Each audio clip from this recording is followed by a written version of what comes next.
Mike, good morning. How are you? Doing great, guys. How are you?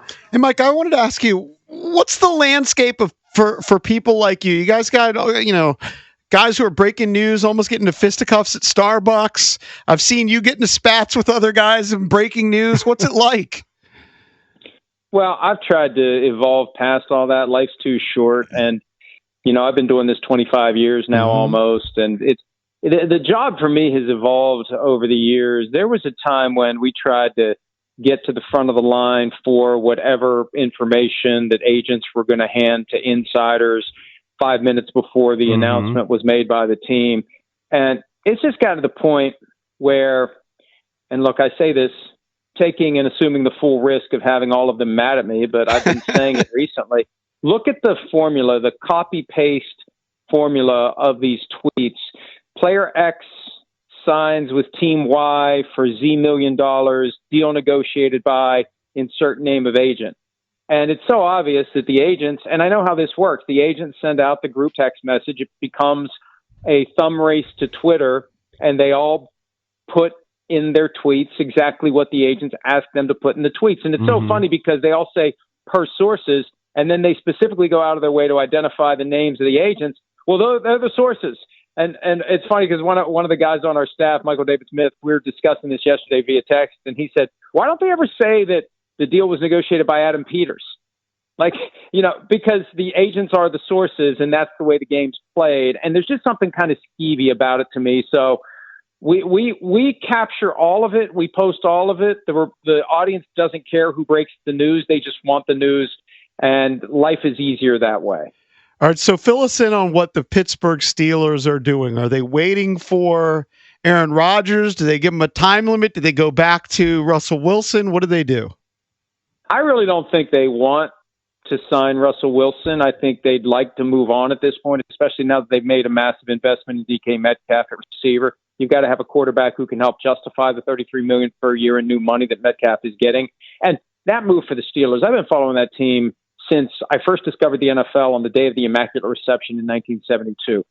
The Steelers have never made a move like the move they made. And that's not an exaggeration. They have never done what they did with this trade for DK Metcalf and to pay a stranger to the organization that kind of money. So they need a high-end quarterback. And I think for now, it's Rodgers. And my concern is that Rodgers has gone from being faced with the possibility that he's become irrelevant to now I'm the center of attention again, and I'm going to milk it. Like those photos on the beach, and Sims and I argued about this today. I'm convinced that those were staged, that wasn't paparazzi, that was staged, made to look like it was candid, and made to look like he didn't know what was happening. It's just, it fits with the overall profile. It's all about me. And if I'm the Steelers, I don't need that all about me crap on the way in the door, because they already had a quarterback last year who kind of took the air out of the room in Russell Wilson. I don't think they want that again with Aaron Rodgers. So where does Russ land now? We know he has meetings set up with both Cleveland and the Giants. Do you think he winds up in one of those two spots, or is there like a dark horse spot? It seems like the musical chairs are running out, at least for potential starting spots for Russ Wilson. And here's the thing with Russell Wilson, and this isn't just about him. It's about any quarterback who's won a Super Bowl, been the highest paid player in NFL history at some point. Those guys never become backups. Joe Flacco's the only one who has willingly accepted a number 2 or number 3 spot on a depth chart once the starting job's dried up. So I don't see Russell Wilson accepting a clear number 2 role with anyone. The Browns were a surprise because they just traded for Kenny Pickett. And remember, Pickett was the Steelers starter when Russell Wilson showed up last year. Pickett's got to wonder, what the hell do I have to do to get away from this guy? I don't know that the Browns will work for Russ. The Giants make some sense, but here's the fundamental question, and this is something else I said on PFT Live today. Someone who's in a position to make a reliable assessment on this point told me that this person believes Russ is physically shot.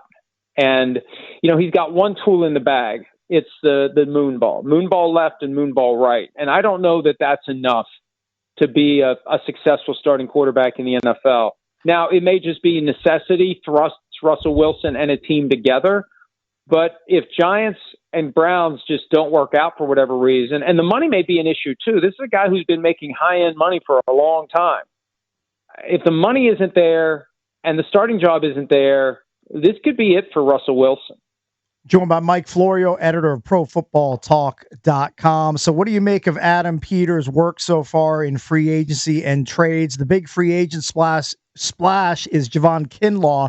He got $30 million guaranteed to help shore up the run defense. And obviously the big, huge addition of Laramie Tunsil via trade from the Texans. Were you surprised that Tunsil was on the move? Yeah, I was surprised. But, I mean, bigger picture, the Texans are doing whatever they have to do to close the gap between themselves and the elite teams in the AFC. And I think free agency is about trying to close gaps. And what the gap is depends upon where you are. And the Texans are kind of knocking on the door of the high level of the AFC. 2 straight years they win the division. 2 straight years they win a playoff game at home, lose in the divisional round to a not much better team, but a better team in the Ravens in 23 and the Chiefs in 24, and they're trying to get over that hump. Their offense regressed last year. They fired coordinator Bobby Slowick, and now 2 starting offensive linemen and 1 guy who was a starter until he got injured and came back as a backup. 3 guys gone now from that offensive line, and Tunsil was a surprise. He was penalized more than any other offensive lineman last year, and you could argue that he's starting toward the downside of the career. Like, I would say buyer beware on Tunsil, because if the Texans don't view him as part of the solution, that means he's been part of the problem. So that's why I would have concern about it. But from the Commanders' perspective, they're trying to close the gap with the Eagles, and this takes an area of need, and it addresses it. So I guess it's possible it's a win-win, but, man, the Texans, as they try to kind of go for the brass ring, their willingness to give up Tunsil, to me, is a little bit of a red flag that needs to be fully explored before you say this guy is the guy that we need.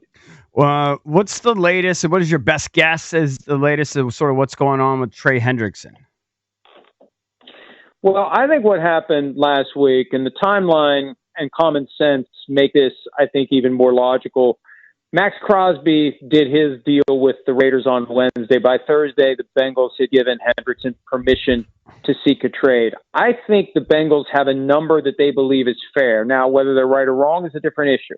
Hendrickson's due to make 16 this year. I think the Bengals are right around 28, and Hendrickson wants more than that. And by allowing him to shop himself around in trade, to talk to other teams about what they would pay as part of a trade, I think the Bengals are hoping he comes to the conclusion that their offer is pretty good and he should take it.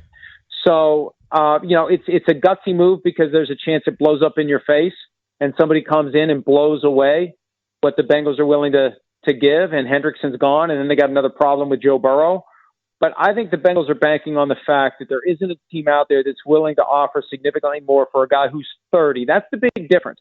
Because, yeah, Hendrickson's got more sacks in 2 years than Max Crosby's had the last 3, but Crosby's 27 and Hendrickson's 30, and that matters as well in this effort to put a proper value on the player. What'd you think of the Debo move? I'm concerned that the wear and tear has gotten to the point where he's not going to be able to do the things we've seen in the past. Now, I think if you're trying to turn the clock back, it's more realistic to turn it back to 2023 than 2021. I don't think it's ever going back to 2021. Maybe it goes back to 2023, and maybe he ends up being the complement that the team needs to Terry McLaurin. But, it's a calculated risk. The fact that Adam Peters was there in that building and in that front office, it shows that he's got faith in Debo. He's seen the things he can do, and there's a belief, for the 5th round pick and a relatively low investment as the market goes. And that's the difference between Debo and DK Metcalf. When DK Metcalf became available and he was due to make $18 million this year, it was obvious from the get-go he wants a new contract. There's been no suggestion of Debo wanting a new contract. He understands, I think, that he hasn't lived up to the deal that he got, and he's going to have to prove himself if he wants to cash in again. So for a 5th round pick and the financial investment, I've seen different numbers, but I believe it's $17.55 million. You put those two together, and it's worth it as you try to close the gap with the Eagles. You got to be willing to make a couple of big swings, and clearly they've done it with Tunsil and Samuel, because they're trying to to get back to the NFC Championship against a team like the Eagles and have a better outcome than what we saw when they got together a couple of months ago. Talking to Mike Florio, ProFootballTalk.com. So Commanders trying to get better, but also it seems like, and I want to hear your take, that the Eagles are coming back a little bit because, they've lost several contributors, particularly on that defense, whether it's Josh Sweat or Milton Williams, Darius Slay, you can go down the list. What's your opinion of where the Eagles stand right now? Well, the Eagles are and were the most talented team in the NFL. And this is a team where when you look at how they built and maintained the team over the years, there's a high degree of confidence that they'll load somebody else into those spots. They've got guys ready to go, or they'll find guys in the draft or wherever. Look, last year they end up with Quinyon Mitchell and Cooper DeJean, their first 2 picks in the draft. And those guys make it a lot easier to say, we're not going to pay Darius Slay, a 34-year-old cornerback, what he's due to make this year. We're going to move on. So it hurts to lose Williams and Sweat. And one of the reasons it hurts is because both of those guys had big games in the biggest moment of the year. And that tends to cause guys to get more money on the open market than maybe they otherwise would. Remember Larry Brown, the Cowboys corner? He had a couple of interceptions in Super Bowl 30, and he cashed in with the Raiders, and it never panned out. And then the defensive back for the Buccaneers, Dexter Jackson, he was the MVP. He cashes in somewhere else, and it never really pans out. There's a chance that for Sweat and for Williams, it's not going to pan out.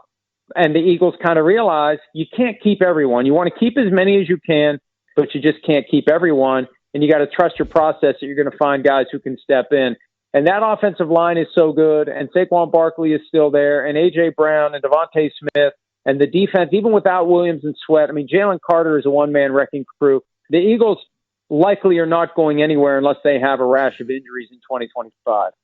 Mike, just about a year ago, the Falcons handed Kirk Cousins a $180 million 4-year deal that included $100 million guaranteed. And by the end of the season, they had tossed the keys to Michael Penix Jr. What do the Falcons do with Kirk Cousins, and what are the financial ramifications of keeping him on the roster?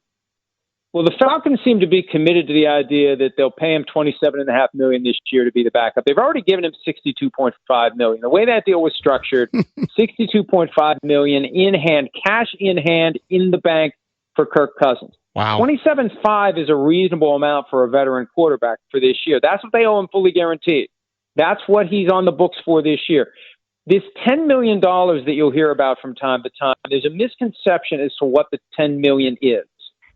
It's a roster bonus due in 2026 that goes from guaranteed for injury to fully guaranteed on March 16. That's all it is.